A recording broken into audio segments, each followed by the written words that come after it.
કોંગ્રેસના પૂર્વ અધ્યક્ષ રાહુલ ગાંધીની ભારત જોડો યાત્રાની શરૂઆત મણિપુરથી થઈ ચૂકી છે। આગામી સમયમાં આ ભારત જોડો ન્યાય યાત્રા છે તે ગુજરાતમાં પ્રયાણ કરશે। ખાસ કરીને જે 7 જિલ્લાઓ છે તે ખૂબ મહત્વના છે અને આદિવાસી વિસ્તાર છે તેમાંથી આ યાત્રા પસાર થવાની છે। આગામી સમયમાં લોકસભાની ચૂંટણી છે।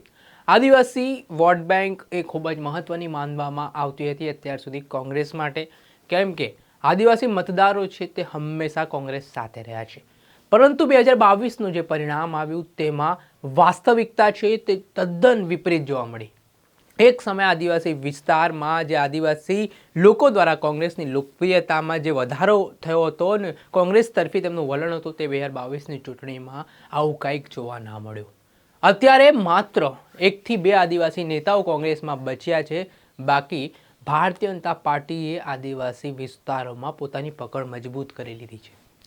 શું જ સમગ્ર મામલો ભારત જોડો ન્યાય યાત્રાથી આદિવાસી વિસ્તારોમાંથી નીકળવાની છે તેનાથી કોંગ્રેસને કેટલો ફાયદો થશે વાત કરીશું આ વિડીયોમાં।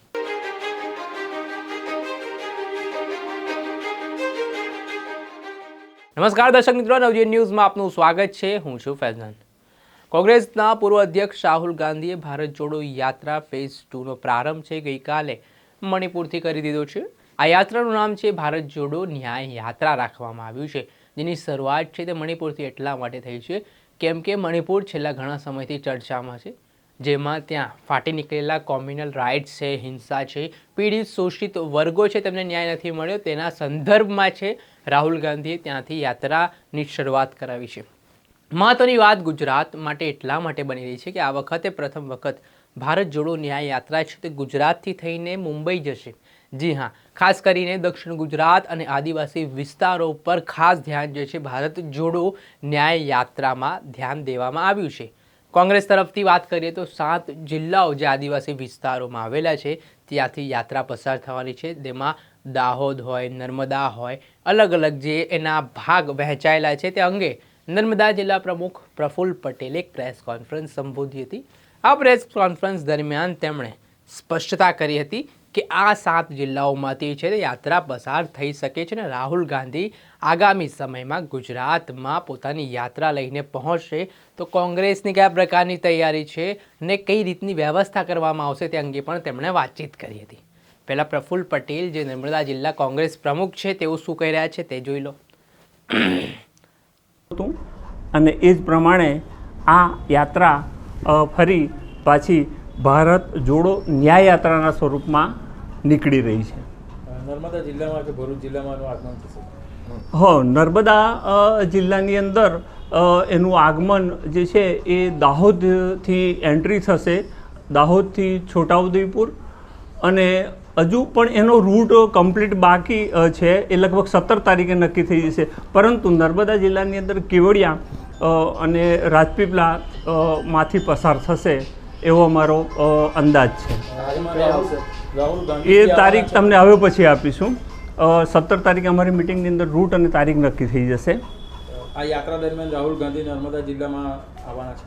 જી હા, રાહુલ ગાંધી નર્મદા જિલ્લામાં આવશે। એમની જોડે જિલ્લાના નેતાઓ, રાજ્યના નેતાઓ, પ્રદેશ કોંગ્રેસ સમિતિના નેતાઓ અને ઓલ ઇન્ડિયા કોંગ્રેસ સમિતિના પણ ઘણા નેતાઓ એમની સાથે પદયાત્રા કરશે। અમારા કાર્યકરો એમની જોડે પદયાત્રા કરશે અને લોકોની વાત સંવાદ કરશે અને એમની મુશ્કેલીઓ જે છે એને સાંભળી, સમજી અને ઉજાગર કરવાનો પ્રયત્ન કરશે। કેવડિયામાં કોઈ મુખ્ય જગ્યાએ જવાના હોય એવું કોઈ નક્કી કરવાનું? હાલ એ બાબતે કોઈ નક્કી નથી। પ્રફુલ્લ પટેલ દ્વારા વાત કરવામાં આવી છે કે અત્યારે રૂટ છે તે કન્ફર્મ નથી થયું, કન્ફર્મ થઈ ગયા પછી છે તે વધારે વિશેષ માહિતી છે તે પત્રકારોને આપવામાં આવશે। પણ એ વાત તો કન્ફર્મ છે, રાહુલ ગાંધી છે તે નર્મદા જિલ્લામાં આવવાના છે, તે ગુજરાતમાં આવવાના છે ને અહીંથી 7 જિલ્લાઓમાંથી આ યાત્રા પસાર થવાની છે। હવે આદિવાસી જિલ્લા જ કેમ પસંદ કરવામાં આવે, ખાસ કરીને પ્રશ્ન થતો હોય છે। ભારત જોડો જે ન્યાય યાત્રા છે તેમાં કોંગ્રેસ તરફથી એવું સ્ટેન્ડ છે કે જે પીડિતો હોય, શોષિતો હોય, જેમની સામે અન્યાય થઈ રહ્યો હોય, અત્યાચાર થઈ રહ્યો હોય, તેમને આ યાત્રા ન્યાય અપાવવાનું કામ કરશે, જેમાં તમામ લોકો ભાગ લઈ શકે છે। બીજી વસ્તુ, ખાસ કરીને આદિવાસી વિસ્તારો છે ત્યાં કોંગ્રેસનું માનવું એવું છે કે વધારે અત્યાચાર થાય છે, તેના કારણે ત્યાંથી આ યાત્રા પસાર થવી જોઈએ, જેને લઈને આગામી લોકસભાની ચૂંટણીમાં પણ જે રીતે કોંગ્રેસ તરફથી દિવસે ને દિવસે કોંગ્રેસ અને આદિવાસી સમાજ જાણે કે એક વિખોટો પડતો હોય તે પ્રકારની સ્થિતિ છે. 2022ની વિધાનસભાની ચૂંટણી જ્યારે સામે આવી હતી અને પરિણામો જે ચોંકાવનારા સામે આવ્યા હતા ત્યારે કોંગ્રેસે પણ ક્યારેક વિચાર્યા નહીં હોય. એક સમયે આદિવાસી વોટ બેંક છે તે કોંગ્રેસની કમિટેડ વોટ બેંક કહેવામાં આવતી હતી. અને આ પ્રથમ વખત અત્યાર સુધી ઇતિહાસમાં એવું બન્યું કે ભારતીય જનતા પાર્ટીને આટલી સીટો આદિવાસી વિસ્તારોમાંથી મળી. એટલે કે ટોટલ અત્યારે 27 સીટો આદિવાસી વિસ્તારોની છે, એમાંથી 23 જેટલી સીટો પર ભારતીય જનતા પાર્ટીનો કબજો છે. એટલે ક્યાંક ને ક્યાંક હવે આદિવાસી વોટ બેંક છે તે ભાજપ તરફ વળી રહી હોય તેવું કહીએ તો નવાઈ નહીં. તેને ધ્યાનમાં રાખીને રાહુલ ગાંધી હવે ફરી એકવાર આદિવાસી વિસ્તારોમાં લોકો સાથે કનેક્ટ કરવાનો પ્રયાસ કર્યો છે ને જે વોટ બેંક છે તે ફરી એકવાર તેમના તરફ આવે તેવા પૂરતા પ્રયાસો પણ આ ભારત જોડો ન્યાય યાત્રામાં રહેવાના છે. કોંગ્રેસ તરફથી કહેવામાં આવ્યું છે કે આ કોઈ પોલિટિકલ કોઈ યાત્રા નથી, કોઈ પ્રચાર નથી. આ લોકો માટે લોકોને કનેક્ટ કરવાની, લોકોને પ્રેમ વહેંચવાની યાત્રા છે. તો બીજી તરફ ભારતીય જનતા પાર્ટી તરફથી સીધા પ્રહારો એવા પણ કરવામાં આવી રહ્યા છે આક્ષેપો સાથે કે કોંગ્રેસ દ્વારા આ યાત્રા છે તે પોતાની વોટ બેંક કબજે કરવા માટે કરવામાં આવી રહી છે, પ્રચાર પ્રસાર માટે કરવામાં આવી રહી છે. આ પ્રકારે આરોપ પ્રત્યારોપ લાગી રહ્યા છે. જોવાનું મળી રહ્યું ગુજરાતમાં જ્યારે યાત્રા આવવાની છે ત્યારે આદિવાસી વિસ્તારોમાં ખાસ કરીને આદિવાસીઓનો રિસ્પોન્સ કયા પ્રકારનો રહેશે અને આગામી સમયમાં 2024ની લોકસભાની ચૂંટણીમાં કયા પ્રકારનું સમીકરણ છે તે ગુજરાતમાં રહેશે તે તો સમય બતાવશે. દર્શક મિત્રો, અત્યાર સુધીમાં બસ આટલું. આવા વિડીયો સાથે આપણે માહિતગાર કરતા રહીશું. નવજીવન ન્યૂઝની ચેનલને લાઇક કરો, સબસ્ક્રાઇબ કરો અને શેર કરવાનું ભૂલતા નહીં.